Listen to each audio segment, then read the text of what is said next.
The Dallas Cowboys are standing at one of the most intriguing crossroads of the modern Jerry Jones era.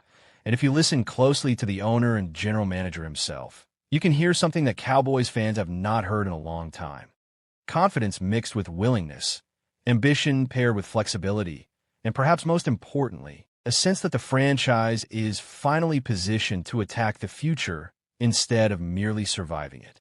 At his end-of-season press conference, Jerry Jones spoke with optimism about the team's ability to add quality players through both the draft and free agency, and he traced that confidence back to a decision made at the very beginning of the 2025 season, a decision that has quietly reshaped the Cowboys' financial and competitive outlook.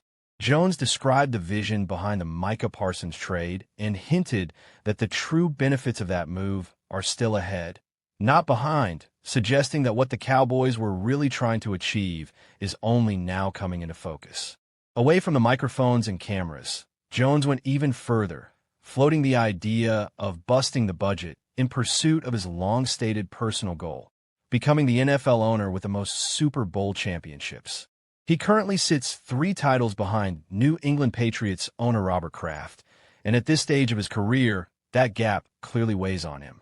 When Jerry Jones talks this way, it forces the league, and especially Cowboys fans, to ask a dangerous but exciting question. Could Dallas actually become aggressive in free agency? Right now, the Cowboys' salary cap situation looks less like a clean spreadsheet and more like a Monet painting, slightly blurry and dependent on where you stand.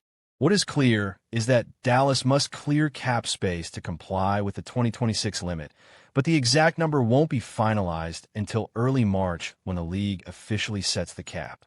As things stand, the Cowboys have roughly $330 million in contracts on the books, while league projections place the cap somewhere between $295 and $305 million.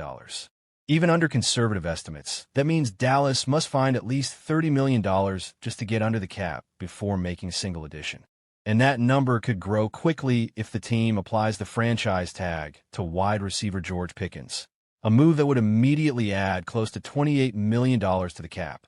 At first glance, this might sound like a financial nightmare, but the reality is far more manageable because the Cowboys have built their roster with restructures in mind. Dallas can generate upward of $100 million in cap space by restructuring contract for Dak Prescott, CeeDee Lamb, Tyler Smith, Osa Odigizwa, Darren Bland, and Jake Ferguson, simply by reducing base salaries to the league minimum and converting the rest into bonuses. However, not every restructure is created equal, and there are legitimate long-term consequences to consider. Fully restructuring Dak Prescott's deal, for example, would push nearly $8 million per year into future cap figures from 2027 through 2031, ballooning his cap hit to over $75 million in 2027 and more than $85 million in 2028. While that move would provide immediate relief, it would also mortgage the future, and the Cowboys must decide whether short-term flexibility is worth long-term strain. A partial restructure may be the wiser path, preserving flexibility without completely overloading future seasons. The situation with Darren Bland is even more delicate. Coming off his second foot surgery in as many years, Bland presents both upside and risk. His fully guaranteed money expires after this season, which gives the Cowboys a relatively clean exit option in 2027 if things go south. Restructuring his deal now would increase future cap commitments at a time when his durability is uncertain.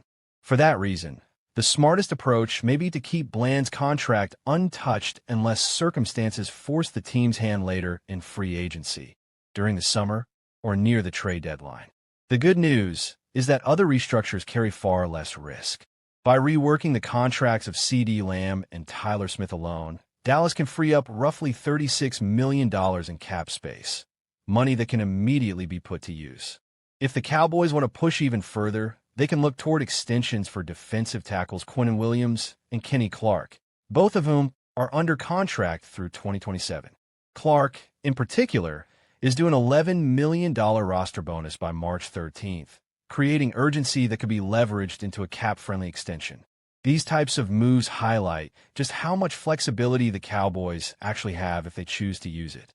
Among their 15 unrestricted free agents, three stand above the rest in importance: George Pickens, running back Javonte Williams, and defensive end Jadeveon Clowney.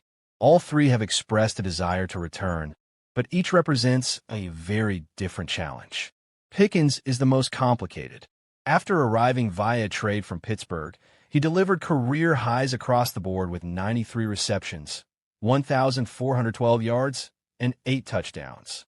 He is now positioned to demand top-of-the-market receiver money, potentially exceeding the $34 million per year deal CeeDee Lamb signed 2 years ago.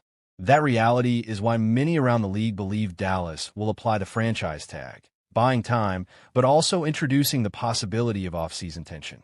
The Cowboys dealt with a training camp hold-in from Micah Parsons last year, and Pickens shares the same agency, athletes first, raising the possibility of a similar standoff. Clowney's market value has also risen. He led the Cowboys with 8.5 sacks and finished the season strong despite entering his 13th NFL year. He has emphasized his desire to participate fully in the off-season program and training camp, something he believes will allow him to be more physically prepared than he was when he joined the team late last season. His on-field production is critical for a pass rush that struggled in 2025, and his off-field leadership has earned praise from head coach Brian Schottenheimer, particularly for his mentorship of younger players like Donovan Ezra. Javonte Williams presents a different kind of dilemma. He rushed for 1,201 yards, the most by a Cowboys running back since Ezekiel Elliott in 2019, but he did so on a $3 million salary. On the open market, that number is likely to double on a multi-year deal. Dallas can argue that production at running back can be found anywhere, pointing to Williams himself and Rico Dowdle, an undrafted free agent who also topped 1,000 yards. Whether the Cowboys are willing to pay Williams' market value will say a lot about how they view positional spending. Beyond unrestricted free agency, Dallas must also navigate restricted free agents, most notably All-Pro kicker Brandon Aubrey. Because he was undrafted, Aubrey is a candidate for the second-round tender, projected at just over $6 million. The Cowboys discussed a multi-year extension with his agent last summer, but failed to reach an agreement. Those talks could resume, potentially making Aubrey the highest-paid kicker in the league, while keeping his 2026 cap hit below the tender number. Guard TJ Bass and Brock Hoffman also factor into this picture, both undrafted players who have proven reliable. Bass started 5 games last season and has shown he can hold down left guard if Tyler Smith stays at tackle, making him a strong candidate for a short multi-year deal that buys out his 2027 free. Welcome back to the show. Today's episode is a deep dive into Mel Kiper Jr.'s latest 2026 NFL Draft Big Board, and more specifically, what it could mean for the Dallas Cowboys moving forward. We're not just listing names today. We're breaking down talent, trends, positional value, and how these prospects might shape the future of teams like Dallas. This is about projection, development, and understanding how the modern NFL is evolving. Mel Kiper's board always sparks debate, and this year is no different. What immediately stands out is the heavy emphasis on quarterback play at the very top. That tells us something important right away. The 2026 class is shaping up to be defined by leadership, decision-making, and offensive control. In today's NFL, that's the currency teams are willing to pay top dollar for. Let's start at number 1. Fernando Mendoza, quarterback out of Indiana. Mendoza being ranked first overall may surprise casual fans, but when you turn on the tape, the logic becomes clear. He's calm in the pocket, processes defenses quickly, and doesn't panic under pressure. His mechanics are clean, and while he may not be the flashiest quarterback athletically, his football IQ and accuracy give him a very high floor. In a league where mistakes at quarterback can cost coaches their jobs, Mendoza represents stability. For teams looking to reset their franchise, that matters more than highlight throws. Right behind him is Dante Moore from Oregon, another quarterback but a very different style. Moore brings more natural arm talent and creativity.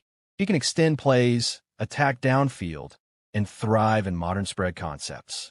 However, his game is still being refined.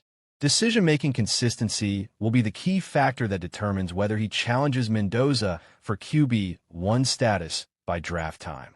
From a Cowboys perspective, Even if quarterback is an immediate need, this kind of talent always forces front offices to evaluate long-term options. And number 3, we see the first non-quarterback, Jeremiah Love, running back from Notre Dame.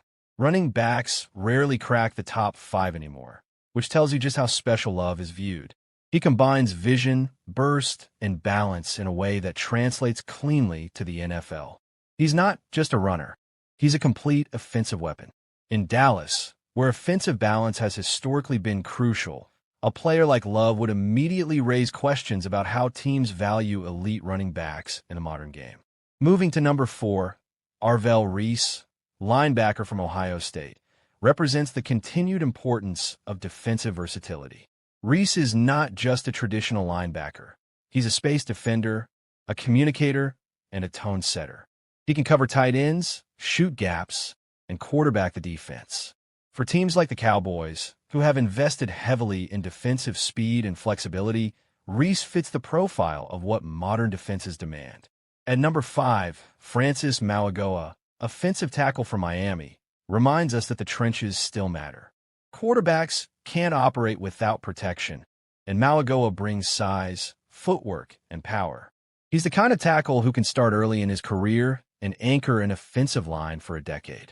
Dallas has always valued strong offensive line play, and prospects like Mauigoa will always be on their radar. Number 6 is David Bailey, edge rusher from Texas Tech. Bailey's ranking reflects the NFL's obsession with pass rushers, and for good reason. He's explosive off the line, relentless, and disruptive even when he doesn't record a sack. Edge defenders who can consistently pressure quarterbacks are among the most valuable assets in football, and Bailey fits that mold perfectly. Rounding out the top 7 is Caleb Downs, safety from Ohio State. Downs being this high shows how much the safety position has evolved. He's not just a deep defender. He can play in the box, cover receivers, and disguise coverages. For a Cowboys defense that values interchangeable pieces in the secondary, Downs will be a chess piece with endless possibilities. Now let's shift specifically to other 2026 prospects linked to the Dallas Cowboys. C.J. Allen, inside linebacker from Georgia, ranked as ILB 3, is another example of SEC defensive excellence. He's physical, disciplined, and battle-tested. Georgia defenders often enter the NFL more prepared than most, and Allen's instincts make him a reliable option in the middle of a defense. T.J. Parker, edge linebacker from Clemson, ranked OLB 2, brings speed and length. Clemson has a history of producing NFL-ready defenders, and Parker fits that tradition. His ability to rush the passer and drop into coverage makes him especially appealing in hybrid defensive schemes. Cassius Howell from Texas A&M, ranked OLB 3, is a high-upside prospect. He's raw in some areas, but the athletic traits are undeniable. For a team like Dallas that has shown confidence in developing defensive talent, Howell could be a long-term investment. In the secondary, Avion Terrell, cornerback from Clemson, ranked CB3, stands out for his technique and competitiveness. He's comfortable in man coverage and doesn't shy away from physical matchups. Cornerbacks who can hold up one-on-one are extremely valuable, especially in playoff football. Finally, Brandon Cisse, cornerback from South Carolina, ranked CB4, rounds out the group. Cisse is a player who can